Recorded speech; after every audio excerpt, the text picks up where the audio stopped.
Station, this is Houston. Are you ready for the event? We are ready for the event. National Public Radio, this is Houston. Please call station for a voice check. Station, this is National Public Radio. How do you hear me? We hear you loud and clear. Welcome aboard the International Space Station. Thank you so much. This is Melissa Block with All Things Considered. And do we have Cady Coleman there? She is here, as well as Paolo Nespoli. Fantastic. And Scott Kelly, that must be you. Yes, it is. Great. Welcome. Thanks so much for talking to me. And Cady, I wonder if I could start with you. I gather that you have brought music with you to the International Space Station. I wanted to ask you what you have with you. Well, I play the flute on the ground, and it's one of the things I love to do, so I brought my own flute with me. But I also brought some other flutes with me. I have a penny whistle from Paddy Maloney of the Chieftains, and also a very old Irish flute from Matt Malloy of the Chieftains. And I have a flute from Ian Anderson of Jethro Tull. So a pretty well-rounded spectrum, and I am having a great time up here with them. Oh, that's amazing. Now, how did it come to be that you have those three flutes with you?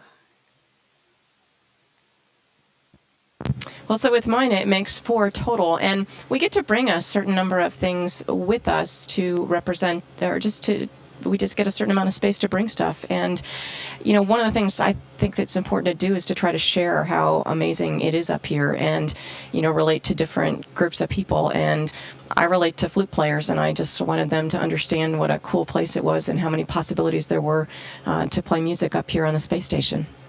Well, what is it like to play the flute and experience weightlessness? Is it easier? Is it harder? You know, it's just actually really different. I've actually been having the nicest time up in our cupola. It's a module that has windows all the way around, and you know, I just basically float around in there, and a lot of times play with my eyes closed. And what's really funny to me is that I'll suddenly sort of run into something, and something you just had no idea was so close is right there at your nose, which you know, if you're walking around in your living room, it just doesn't happen that way. So it's been pretty neat to just float around and not know quite where you are, but still be creating your own little world with music. That sounds great. What are the acoustics like up there? That really depends on the module, and I have to say I've been playing a lot more now that I've found the cupola, which the nicest part about it, besides the view, at least for me, is that nobody can hear me playing there if they're in some other part of the station. In other parts where we have a lot of sort of cloth bags, it absorbs the sound and it's not quite as bright sounding. But I've been trying to play module by module, and they all sound pretty good. You know, I'm thinking, Colonel Coleman, that it would be a pretty amazing thing for you to have some sort of space ground concert. You know, you playing up there on the space station along with Paddy Maloney and Ian Anderson and Matt Malloy.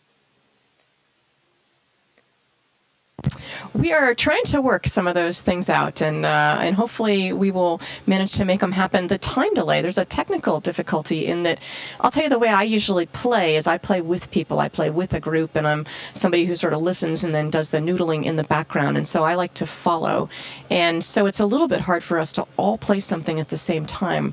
We're trying to work that part out, but it might be that they send me something to play, and then I send it back down there on film, or we're trying to work out the details. But in any case, I think with their instruments up here, I think I have a lot of flute players up here with me.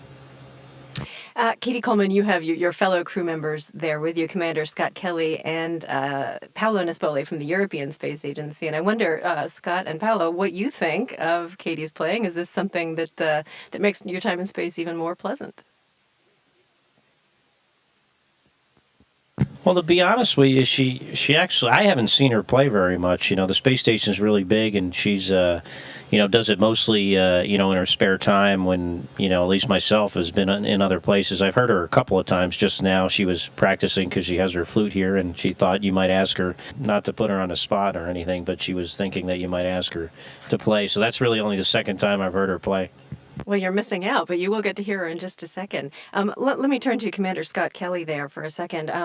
Commander Kelly, you are the brother-in-law of Congresswoman Gabrielle Giffords, and I imagine it's been especially hard to be there on the International Space Station and unable to be with your brother, Mark Kelly, and the Congresswoman during this time as she's recovering? I think it'd be hard to be anywhere, whether it's with them or a place like this. Certainly, being in an isolated environment, presents its own special difficulties. But, we have, a telephone and email, and so there's the ability to communicate. Certainly I'd prefer to be, able to support my brother and Gabby, certainly, and my kids and other friends and family in person, but I understand this is my place and I have a job to do, so it's I'm getting along fine. Do you think that you have in any way some different perspective following all of this from where you are, 200 miles above the Earth? Well, if you would have asked me that right when this happened, I probably would have said yes, because, the immediate reaction after something like this, you have varying emotions, but one of them is certainly anger. You're very angry that something like this happened to one of your family members. But I think, now after time has passed, I would say, probably not. Certainly, my life up here has changed since the accident. So I guess in some ways, maybe my perspective on things has changed because, where I used to in my spare time, spend time looking out the window and taking pictures of the Earth. Now I spend more of my spare time on the telephone and with email and following the news than I did before this tragedy. Yes. Well, I know, Cady Coleman, you have your flute. I'm not sure which flute you have there with you, but you have a flute with you. Why don't you tell us which one it is? And I wonder if you would play us out with a song.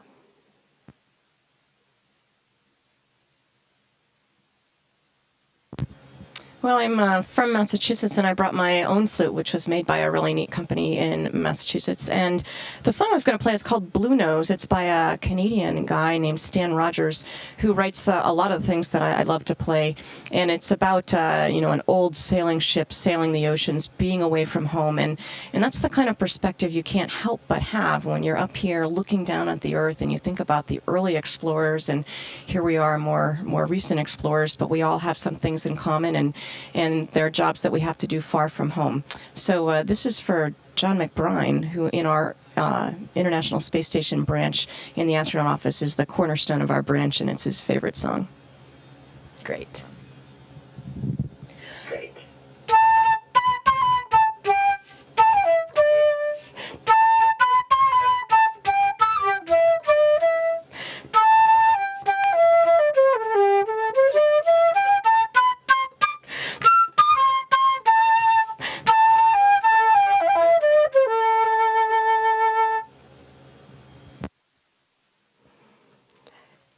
Cady Coleman, a little flute music from space. Thank you so much.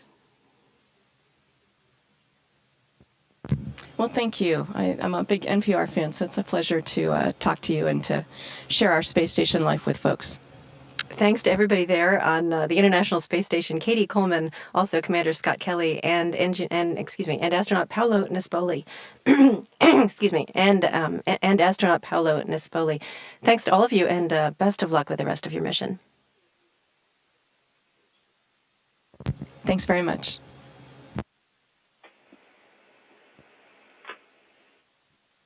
Station, this is Houston ACR. That concludes the NPR radio portion of the event. Please stand by for a voice check from KHOU-TV. Station, this is KHOU-TV. How do you hear me? We have you loud and clear. Welcome aboard the International Space Station. Thank you. We appreciate you talking with us today. I'm Lisa Lisi with KHOU-TV.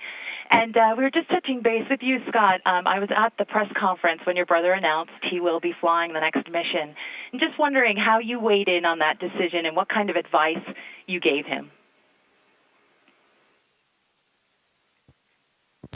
Well, I mostly listened to, how he felt about it, and which I think is important when you're, trying to, help one of your family members make a decision. There I think it was pretty clear that him flying this flight was the right thing to do for, him personally and in our family situation. I think it was, a pretty clear choice. And once he, discussed it with our management and they met the appropriate, requirements, I think that was clearly the right thing for him to do. And you would have been, the first brothers in space together, but I know due to delays that's not going to happen. But any thoughts on that? It would have been a historic moment. Well, it would have been fun for us, but we both have jobs to do, and we understand that. So. It's something I would have liked, but certainly I am not disappointed. And originally, with his original launch date, his mission would have been concluded prior to mine. So it was just really, luck and timing for a while anyway that we were scheduled to fly together. And then, as things work in the shuttle program, we find issues we have to fix, and sometimes those cause delays in the flight schedule, and that's what happened. And completely understandable and not an issue for either of us. Sure. Your sister-in-law, your brother put out a Facebook note to everyone that she's doing amazingly well. But wondering how it was for you when you originally heard the news, and how you're balancing work and family concerns, and also the outpouring of support. Well, like you would imagine, it's pretty shocking to hear that your sister-in-law, your brother's wife, that I'm very close to her. I'm certainly very close to my brother. That originally she was shot, and then soon thereafter. Heard that it was unconfirmed, but she had died. So certainly, really horrible news to hear, in in any situation, whether you're on the space station or anywhere for that matter. Multi-part question, but as far as how I dealt with it, I think in whatever spare time I had, spent time on the phone, talking to my brother, my kids, other, family and friends, and also communicating via email and following her recovery and the news as best we can in this isolated environment here on board the International Space Station. And has the outpouring of support been helpful, I would think? I'll tell you, it's really been incredible. I've gotten hundreds, if not thousands, of messages. I can't imagine how many my brother and Gabby have received, messages of support from all over the world. So it, really is heartwarming to see that people are concerned about her and, and my brother, and then, a small part, concerned in how I'm doing up here. I'm wondering, just to switch gears, what do you think of SpaceX? And is it a viable possibility? Is it any better than what NASA may have developed along the way?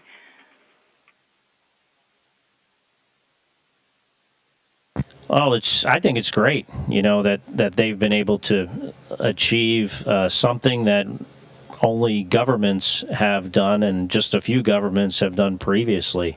It's an incredible achievement that they need to be very proud of. I don't know, a lot of the technical details and be able to compare, their SpaceX, their Falcon 9 and the Dragon with, NASA's, what would have been the, NASA version of that with the Constellation program. But, I think, like I said, I think they should be very proud of themselves. And I think, it is definitely a viable program. So I'm excited to see, how far they get and watch them along the way. And how are the experiments and all the different things you're doing going on the space station? Is there anything interesting that you could talk about in your work that you're all doing up there? You know, it's incredibly interesting and exciting. The space station is an absolutely amazing place. It is one of the great achievements of mankind, in my opinion. Probably, the hardest, most difficult engineering accomplishment that anyone has ever done. We have 130 different science experiments operating on board at any given time. Right now, we're very busy with visiting cargo vehicles, kind of preparing for when the shuttle finally stops flying. We have a shuttle flight, ULF-5, coming in a couple of weeks. So, between doing the science we're doing and preparing for all these vehicles, we're staying very busy.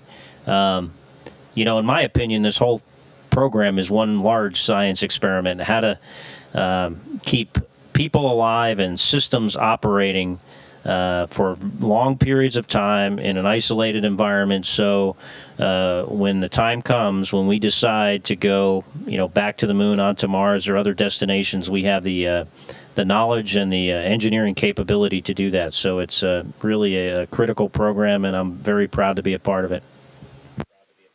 Yeah, it's quite extraordinary work that you're all doing. Cady, shout out from Connecticut. I'm from Connecticut originally, so hi to Massachusetts. And wondering if you could talk a little bit about your flute playing.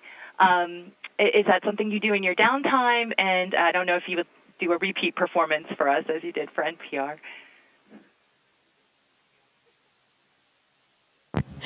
I love to play mostly with people. That's the biggest difference. Down on the Earth, I almost always play with friends and groups, and they're playing something and I play something in the background, and it's something I do in my spare time.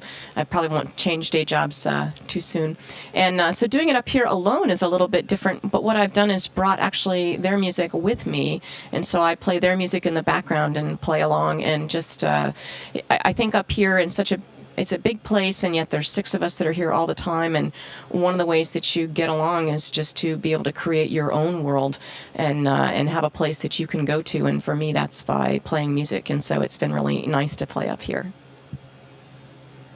Would you also be able to play us out? I don't know if that's convenient or not. Sure. Thank you to you all. I appreciate it. Wishing you the best. Oh, it's our pleasure.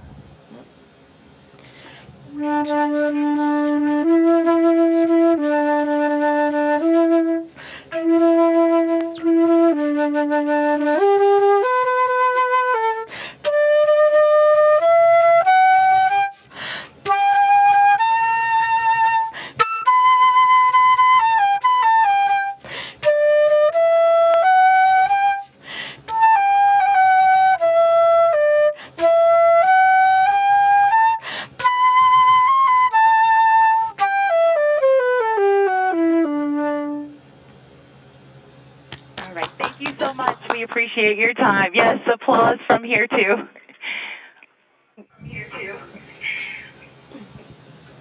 Oh, you're very welcome. Thanks for joining us today. Station, this is Houston at ACR. That concludes the event. Thank you. Thank you, National Public Radio and KHOU-TV station. We are now resuming operational audio communications.